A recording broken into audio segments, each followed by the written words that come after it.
What's going on YouTube? Lou again, M7 Outdoors. This video is for my buddy John. Great man over at Lead Fever. You should go over and check him out if you don't have his channel yet. I'll put a link in the description of the video. Definitely take a look at him. He's a very great guy. He's got some awesome content. He does a lot of cool experiments with ammunition and all kinds of stuff like that. Great reviews on products. He needs a homemade pellet trap so he can step outside his door and shoot in his yard and catch the pellets. This is what I use at 5 to 7 yards in my garage. On nice days when it's not wet out, I take it outside as well. It works awesome. I've shot everything up to 30 caliber at it, you know, moving 900 plus feet a second, and it catches them all. Nothing goes through the back. You can see I need to rebuild this one at least soon, but you know, to help John out, show him what I do. I'm going to rebuild this one today. I'm going to yank out all the lead that we caught with it and BBs and all kinds of things. This thing's probably got several thousand shots into it.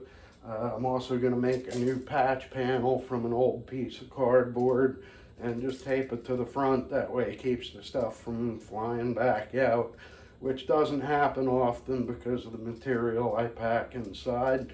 And I'll show you more what that is in a couple of minutes. But I'm just using a shipping box. You can use any size you want, but the bigger the box, the more packing material you're going to need in it. So depending on how much of that type of material you have on hand, you may need to go smaller, you may want to go bigger. But the box I'm using, this was just a Petco box that, you know, some dog food and treats and whatnot came in. I always keep lots of cardboard on hand because of this. I don't throw it out, only the stuff the dog chews up.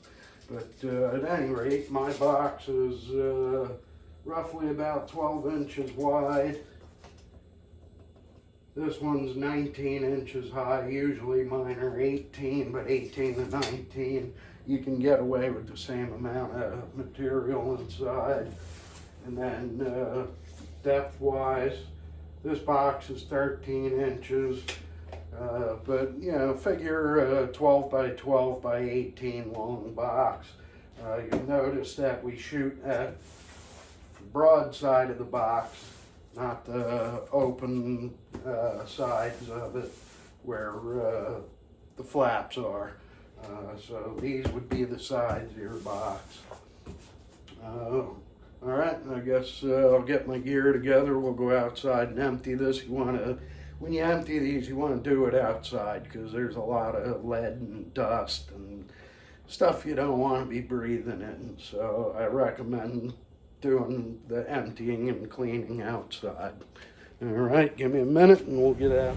All right, guys, we're going to open her up. We're going to dump the guts out inside into this tote to try and catch as much of this junk inside as we can. Basically what my packing material is on these is old clothes such as work pants. You can use blue jeans, t-shirts. I have a whole bunch of old worn out Dickies that are in there, and I've been recycling this material for over a year. So you can reuse the packing material. I'm also going to reuse the box and patch this front panel.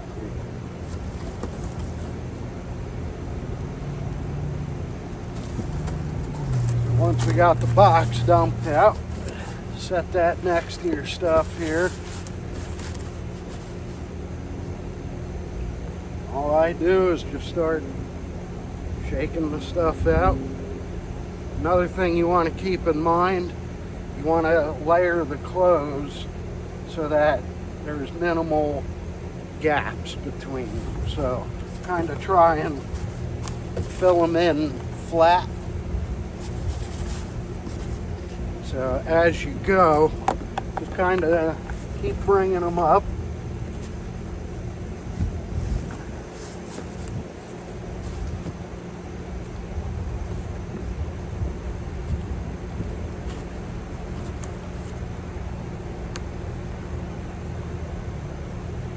And again, this can get pretty messy. You see all the paper and junk and all that in there. But this is a great economical way to catch your pellets, especially if you're shooting indoors.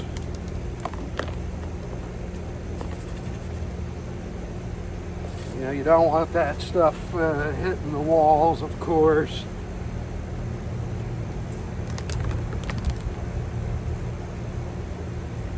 I think you'll be surprised at how many pellets you see in there.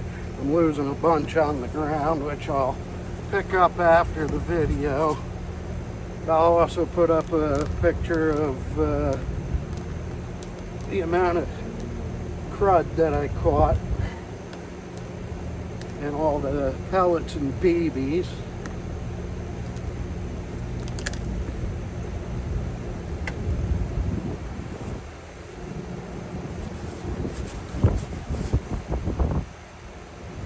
Like I said, I've put stuff up to 30 caliber at this thing, moving it well over 900 feet a second.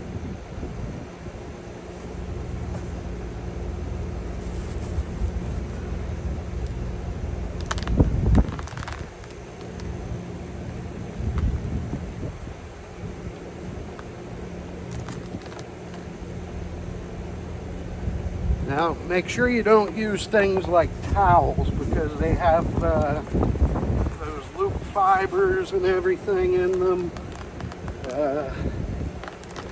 Kind of hangs on to the pellets, and the pellets don't want to shake off. So it's hard to recycle in that sort of material.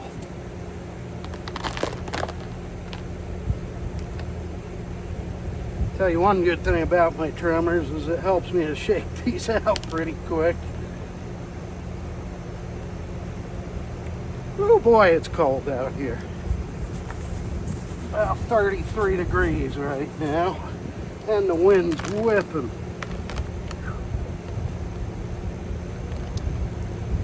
Doesn't help my pants are falling down either, and my crack is hanging out. Again, see how we have them layered in the direction we're going to be shooting from.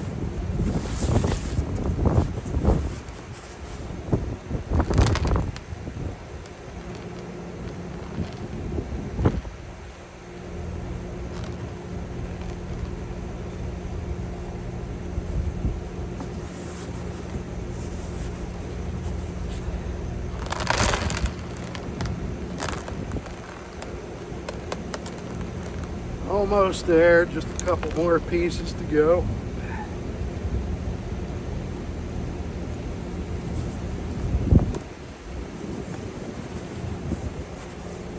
Once the box starts getting full, it starts getting tight and tough to pack the stuff in there.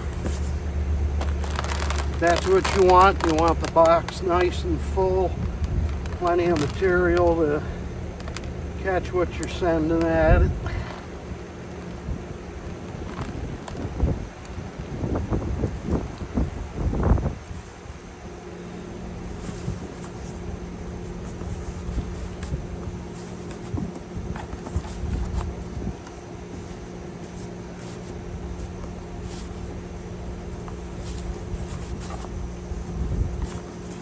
When you're done, it should look like that.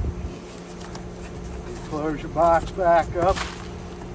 Use some heavy duty packing tape. Close it up. And then when we go inside, I'll show you what I do to make a patch panel.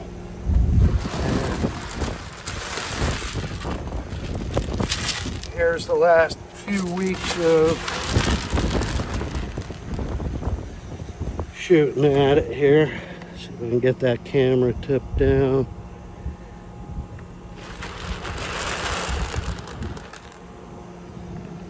Alright, I'll be right back with you. Alright guys, we're back inside.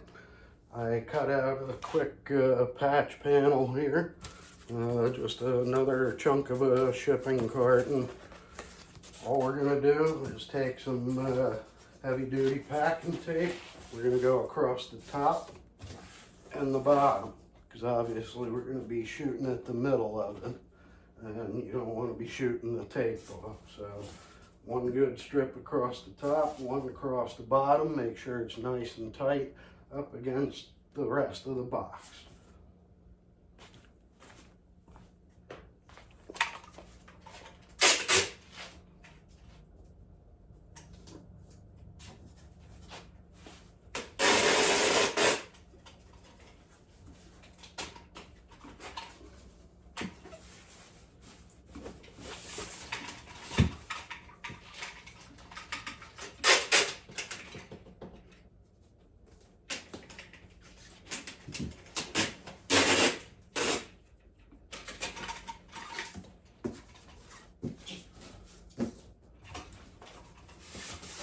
That's it, we're done. And I don't think I did this for the entire rest of the video. I never showed you the back.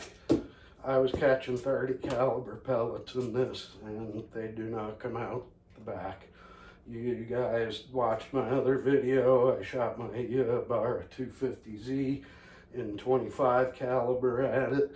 That's slinging 25 caliber pellets, or I'm sorry, slugs, at about 915 feet per second. That's where I have that one tuned to when I tested the moderator. So there you have it. That's the pellet trap. You just tape a target to it and go to town. And John, I love you, buddy.